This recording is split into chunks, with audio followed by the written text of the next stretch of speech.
Assalamualaikum warahmatullahi wabarakatuh. Perkenalkan, nama saya Nurul Amalia dari Prodi PAI 3C.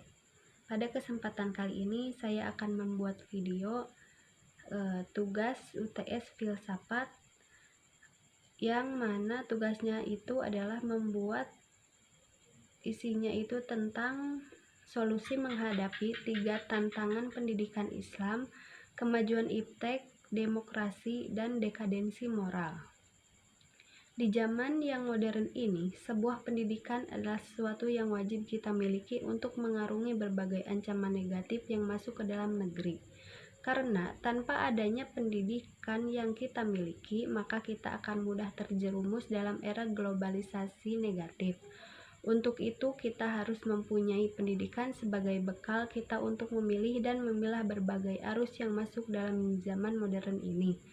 Pendidikan Islam dengan beragam sistem dan tingkatannya dari waktu ke waktu senantiasa mengalami tantangan. Berbagai kemajuan dan ketertinggalan pendidikan Islam seperti yang terdapat dalam sejarah, antara lain disebabkan kemampuannya dalam menjawab berbagai tantangan yang dihadapi. Tantangan pendidikan Islam di zaman sekarang selain menghadapi pertarungan ideologi benar di dunia, berbagai negara maju seperti Amerika, Jepang, Cina, benua Eropa, dan lain-lain juga menghadapi berbagai kecenderungan yang tidak ubahnya seperti badai besar atau tsunami. Menurut Ahmad Tantowi, dengan adanya era globalisasi ini perlu adanya rumusan orientasi pendidikan Islam yang sesuai dengan perkembangan zaman dan kebutuhan masyarakat. Orientasi tersebut ialah sebagai berikut. 1. Pendidikan Islam sebagai proses penyadaran. Pendidikan Islam harus diorientasikan untuk menciptakan kesadaran kritis masyarakat, sehingga dengan kesadaran kritis ini akan mampu menganalisis hubungan faktor-faktor sosial dan kemudian mencarikan jalan keluarnya. 2.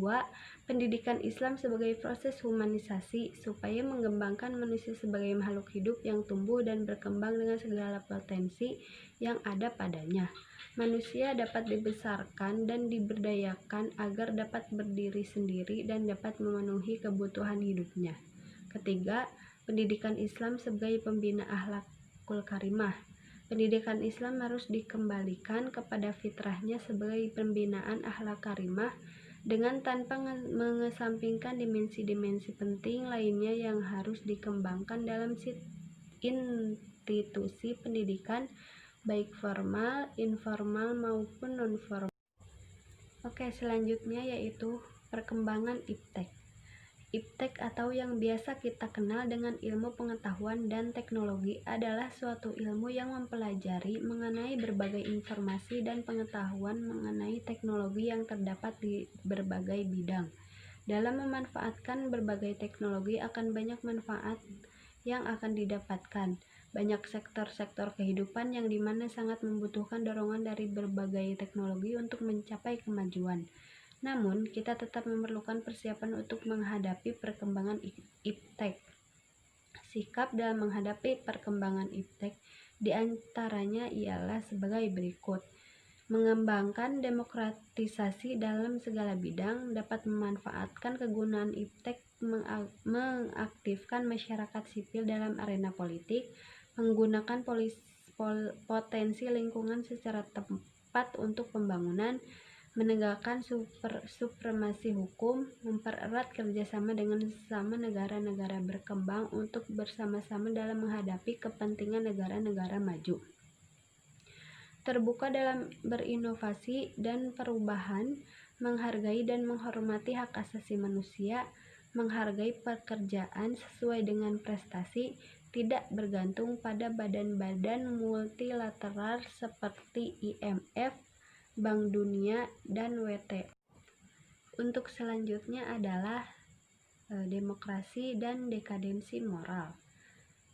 Sudah 2 dekade Indonesia memperjuangkan konsolidasi demokrasi. Demokrasi tidak lagi terbatas pada hal yang sifatnya prosedural tetapi juga substansial.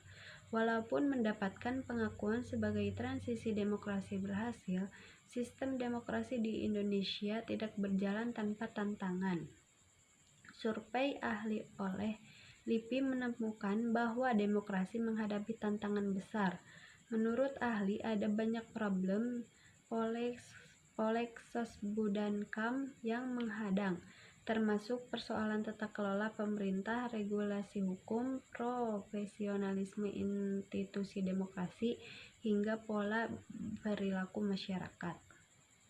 Fenomena dekadensi saat ini, fenomena kehidupan saat ini sangat beragam dan pastinya menarik untuk dicermati.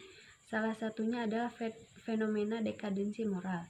Di era globalisasi saat ini, banyak budaya dari luar, baik itu yang positif atau negatif, masuk ke negara kita ini.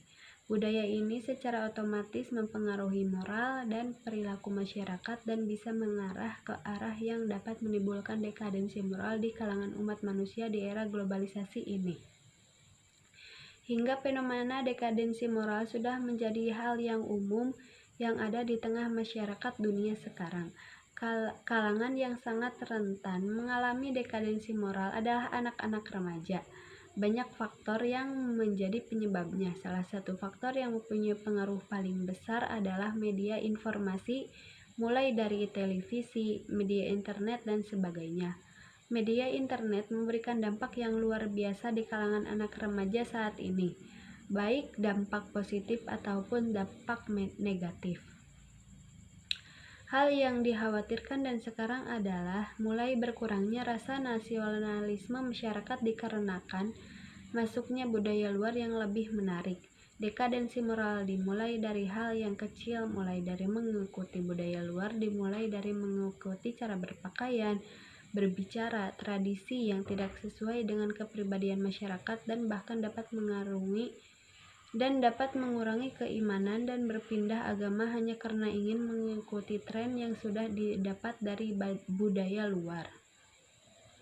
Orang tua saat ini harus bisa mengawasi dan membimbing anak-anaknya untuk selalu menjunjung tinggi kebudayaan lokal.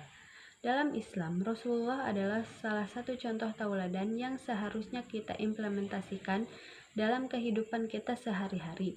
Banyak sunnah-sunnah Rasulullah yang seharusnya kita praktekkan ketimbang mengikuti mode atau tren yang melekat dalam dada para kaum muslimin remaja ini.